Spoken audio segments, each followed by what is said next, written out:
আরে মার, আরে ভাই কি কি করলি তুইও? আরে মার মার মার। বলছি কি আপনারা ফোনে কি দেখছেন? হুজুর একটা মজার একটা গেম পাইছি, ফ্রি ফায়ার। বলছি কি এই গেমটা যদি না খেলে আমরা এটুকু সময় পড়ালেখা করি তাহলে আমাদের মা বাবা অনেক খুশি হবে। এর সাথে সাথে যদি আমরা নামাজ কালাম পড়ি 5 ওয়াক্ত তাহলে আল্লাহও খুশি হবে। এবারে মুখ উজ্জ্বল করো।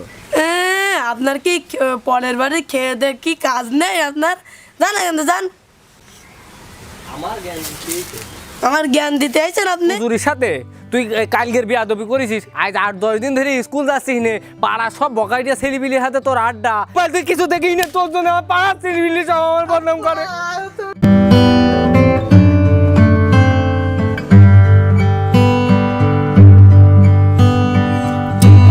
আরে মার নাকি? আর আরে মার, আরে ভাই কি কি করলি তুইও? আরে মার মার মার মার মার। এই এই এই এই আরে ভাই মার নাকি? বন্ধু, আমরা তো প্রতিদিন মাদ্রাসা যাই, মসজিদে নামাজ পড়তি, প্রতিটা দিন থেকে ওদের রোজ আমরা ফোন দেখি। ওরা ফোনে কি দেখ? ওদের কি কাজ কাম নেই? ওদের কি স্কুলও নেই? তো ওদের দেখে আসি। আচ্ছা বন্ধু, ওরা দুজন যে প্রত্যেকদিন ফোন দেখে ওদের কি কাজ কামও নেই, পড়ালেখাও নেই? কি দেখে ওরা ফোনে সদিন? দিন দেখে আসি। মার মার আরে ভাই মার। আসসালামু আলাইকুম। মার মার আসসালামু আলাইকুম। মার মার না, আসলে মানুষের জ্ঞান বুদ্ধি বলে কিছু নেই। মার মার মার। এই মার। আসসালামু আলাইকুম। ওয়ালাইকুম আসসালাম হুজুর। বলছি কি আপনারা ফোনে কি দেখেন এসব? এই যে হুজুর ফ্রি ফায়ার খুব মজার একটা গেম পাইছি হুজুর। বলছিলাম কি এই গেমগুলো না খেলে আমরা 5 ওয়াক্ত নামাজ পড়বো, নামাজ পড়ে আল্লাহর কাছে দোয়া করবো আমাদের সবগুলো মাফ করে দেবে, আর পড়ালেখা করবো ঠিক মতন। আরে হুজুর যার নামা সেটি বুঝে নেবেন, আপনাদের মাথা খাওয়াই কি আছে আছে হুজুর। আপনাদের কি কাজ কর্ম নেই?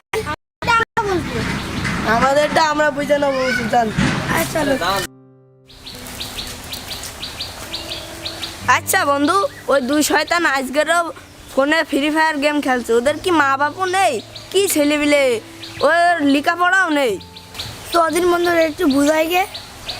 ওদের যদি আমরা ইসলামের পথে আনতে পারি, 5 ওয়াক্ত নামাজ পড়াতে পারি, লেখাপড়া করাতে পারি, তাহলে আমাদের লাভ হবে। আল্লাহ আমাদের সব বন্ধু। আসসালামু আলাইকুম ভাই। আরে ভাই ফোনে কি হচ্ছে ভাই? আসসালামু আলাইকুম ভাই। ওয়ালাইকুম আসসালাম হুজুর। বলছি কি আপনারা ফোনে কি দেখছেন? এই যে ভাই হুজুর একটা মজার একটা গেম পাইছি, ফ্রি ফায়ার হুজুর।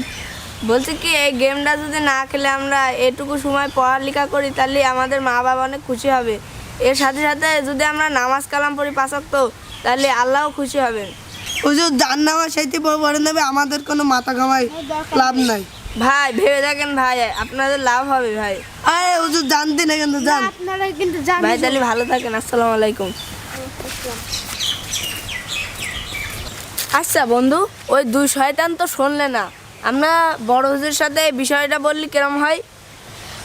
আচ্ছা বন্ধু, বড় হুজুরের কাছে আমরা বলি গে। হ্যাঁ হ্যাঁ চল। আসসালামু আলাইকুম হুজুর। ওয়ালাইকুম আসসালাম। ভালো আছেন হুজুর? আলহামদুলিল্লাহ, তোমরা কেমন আছো? জি ভালো আছি। বলছি কি আপনার মেলাক্ষণ ধরে খুঁজছি হুজুর। আচ্ছা, কেন খুঁজছো বলো আমাকে। বলছিলাম কি হুজুর, আমাদের পাড়ায় 2 জন ছেলে প্রতিদিন পড়াশোনা না করে ফ্রি ফায়ার খেলা করে, সেজন্য আপনি যদি বলেন একটু তাহলে ভালো হতো। এখন ছেলেমেয়েরা এমন পর্যায়ে তো তারা বাবা মার কথা শোনে না, শিক্ষক শিক্ষিকার কথা শোনে না। এখন অনেক ছেলে আছে বখাটে হয়ে যায়, গেম খেলে, নেশা করে, জুয়া খেলে। এখন তারপরে আমি এই কথাটা ভেবে দেখবো, এখন তোমাদের সাথে আমি যাব, আগে দেখবো তারা কি করে। তো চলো আমার সাথে। মার মার মার মার মার। আসসালামু আলাইকুম। ওয়ালাইকুম আসসালাম হুজুর। তোমরা ফোনে কি করছো? এই যে হুজুর ফ্রি ফায়ার খেলছি। এইসব খেলো না, এইসব খারাপ খেলা। তোমাদের এখন উঠতি বয়স, তোমরা আগামী প্রজন্মের ভবিষ্যৎ, তোমরা দেশের ভবিষ্যৎ। তোমরা এখন খেলে খারাপের পথে এগোয় না। তোমরা নামাজ কালাম করো, ঠিকমতো পড়াশোনা করো, আর আল্লাহর হেদায়েতের পথে আসো, আর পরিবারের মুখ উজ্জ্বল করো। আপনার কি পরের বারে খেয়ে দে কি কাজ নেই আপনার? জান এখান থেকে যান। আর জ্ঞান দিতে আইছেন আপনি, জান। আচ্ছা, ওই বিয়াদব ছেলেটার নাম কি? বেয়াদব ছেলেটার নাম হচ্ছে শামীম হোসেন। আচ্ছা, তার বাবার নাম কি? তার বাবার নাম হচ্ছে নয়ন হোসেন। তার বাবার সাথে চলো আমরা একটু দেখা করে তার ছেলে সম্পর্কে কিছু কথা বলি। হুজুর, আমাদের মসজিদে ওর বাবা প্রত্যেকদিন নামাজ পড়ে। ও চলেন হুজুর, তা আচ্ছা চলো। চলেন দেখা করেন ওই যে ওই ছেলেটার বাবা। ভাইয়া একটু শোনেন, আপনার সাথে কথা আছে আমার। আসসালামু আলাইকুম। ওয়ালাইকুম আসসালাম, ভালো হুজুর আছেন? ভালো আছেন? আলহামদুলিল্লাহ, আপনি কেমন আছেন? আলহামদুলিল্লাহ আমিও ভালো আছি হুজুর। আচ্ছা, আপনার সাথে আপনার ছোট ছেলের বিষয়ে একটু কথা আছে। শামীম আপনার কি হয়, ছোট ছেলে তো? হ্যাঁ হ্যাঁ, ও তো আমার ছোট ছেলে। আচ্ছা, আপনি কি আপনার ছেলের প্রতি খেয়াল রাখছেন? খেয়াল মানে আমি তো সারাদিন বাইরে বাইরে থাকি, কাজে থাকি, সংসারে কাজে, এইভাবে বিভিন্ন সময় বাইরে ঘোরাফেরাই করি আমি। ও, তারপরেও চেষ্টা করি খেয়াল রাখার। ও আচ্ছা, আপনার ছোট ছেলে শামীম এলাকার কিছু বখাটে ছেলেদের সাথে মিশে আড্ডা দেয়, দিয়ে ওই মোবাইলে আসক্তি হচ্ছে দিন দিন। এখন তারা পড়াশোনা করছে না নিয়মিত। হ্যাঁ হুজুর, কয়দিন ধরে স্কুলেও যাচ্ছে না হুজুর। ওই মাস্টার আমার বললো, এই মনে হয় কালকেরে বললো, আমি দেখি ওই বিষয়টা আমার বলতে হবে বাড়িকে। এখন আমার ক্লাসের শিক্ষকরা, ছাত্ররা বলেছে, শিক্ষকরাও বলেছে, আমিও নিজে গিয়ে বললাম। তা আপনার ছেলে বড়দের সাথে কীভাবে কথা বলতে হয় সেটাও এখন শিখিনি। তা দয়া করে আপনি এটা তাদের বলেন। হুজুর, আপনার সাথে যদি কোনো বিয়াদবি করে থাকে, আমি ওর পক্ষই হুজুর আপনার কাছে ক্ষমা করে আর দেবেন। আর আমি অবশ্যই আজকের বাড়ি যাই, তারপরে আমি গিয়ে ওর ওই টাচ ফোন, এটা এরকম বড় মোবাইল কিনে দিয়েছি আমি 26,000 টাকা দিয়ে, ওই মোবাইলটা আমি ভেঙে ফেলবো এবং ওর কালকের থেকে আমি স্কুলে পাঠাবো এবং কিভাবে মানুষের সাথে কথা বলতে এটিও আমি বুঝবো। আচ্ছা ঠিক আছে, সেটা বোঝান। আপনি কিছু মনে করেন না হুজুর, না না না, আপনি কিছু মনে করেন না। তো আমি বাড়ি যাই, গিয়ে আমি আজকেই ওর বুঝবো। আর আপনার কি ছেলেকে কিভাবে আল্লাহর হেদায়েতের পথে আনবেন সেইভাবে একটু চেষ্টা করুন। অবশ্যই অবশ্যই ইনশাআল্লাহ আপনিও সওয়াব পাবেন, অবশ্যই এই মানুষও সবাই সওয়াব পাবে। আচ্ছা হুজুর, আমি আজকেই গিয়ে এই ব্যবস্থা আমি করছি এবং ওর বাড়িও আমি এই বিষয়ে কথা বলছি হুজুর। আমি আচ্ছা। আজকেই বলবো হুজুর। আসসালামু ভালো আলাইকুম। থাকেন, আসসালামু আলাইকুম। ওয়ালাইকুম আসসালাম।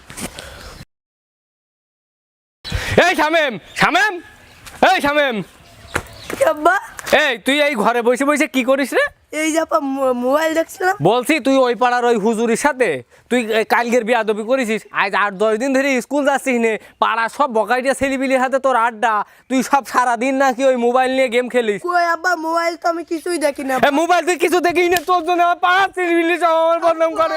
তুমি মাফ করে দাও তো, তোমার সম্মান যেন আমার জন্য না হারায়। তোর জন্য আমার মান সম্মান যাবে কেন বল? লোকের ছেলেপিলের জন্য লোকের বাপ মার মুখ উজ্জ্বলায়, আর আমার ছেলেপিলের জন্য আমার উজুরিদের সাথে কথা শোনা লাগে, মাস্টারদের সাথে কথা শোনা লাগে। মাফ করে দাও আপা, আপা তুমি আর কোনোদিন করবো না। আর কি বিয়াদবি করিস না বাপ, তুই বিয়াদবি করলে আমি কোন যাবো? তুই ছাড়া আর কি আছে? পরিস্থিতির বিবেচনায় আমরা বর্তমান যুগের এই যে পরিস্থিতি বা যুব সমাজের বা এই বয়সের উঠতি বয়সের তরুণ তরুণীর যে পরিস্থিতি, সেই পরিস্থিতির কিছুটা নমুনা আমরা সামান্য একটি মোবাইল ফোন বা মোবাইল গেমের মাধ্যমে আপনাদেরকে বোঝানোর চেষ্টা করেছি। আসলে আপনার সন্তানও কিন্তু এইভাবেই ধ্বংস হচ্ছে। আপনি বিদেশ থাকছেন, আপনি বাইরে থাকছেন, সন্তানদের সাথে ঠিক মতন বা নিয়মিত সময় দিচ্ছেন না। আপনার সন্তান কোথায় যাচ্ছে, কি বৃত্তান্ত, আপনার সন্তানের যে ফোনটি দিয়েছেন বা স্মার্টফোনটি দিয়েছেন, সেই ফোনের দ্বারা তার উপকার হচ্ছে কি ক্ষতির দিকে যাচ্ছে, অবশ্যই বিষয়টা আপনারা বিবেচনা করবেন। আর তাই যদি না হয়, তাহলে আপনারাও কিন্তু সমাজের একটি ক্ষতির সম্মুখীন হবেন আপনার সন্তানের কারণে। আপনার সন্তান কিন্তু ধ্বংসের মুখে যাবে, তার হারাবে শিক্ষা, তার হারাবে জ্ঞান, তার মেধা শক্তিকে করবে ধ্বংস। এজন্য অবশ্যই সন্তানের দিকে খেয়াল রাখুন এবং সন্তানের কোথায় কি করছে, সন্তানের স্মার্টফোনটি তার কোন কাজে ব্যবহার হচ্ছে সেটিও খেয়াল রাখেন। নাহলে আপনি কিন্তু অবশ্যই ক্ষতির সম্মুখীন পড়বেন।